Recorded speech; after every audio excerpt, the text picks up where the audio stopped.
If you're a service contractor, it's important that you start to present yourself more professionally on the internet. I understand the challenges and figure out, where do you start? What are the questions you ask? How do you choose a provider? Our organization has been servicing service providers in the contractor industry for over 10 years.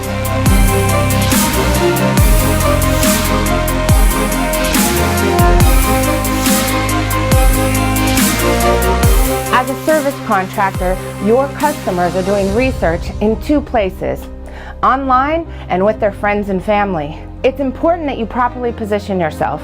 In order to do that, you're going to want to be able to work with a company that understands how to market a contractor leveraging web, search, social, mobile, video, and much more.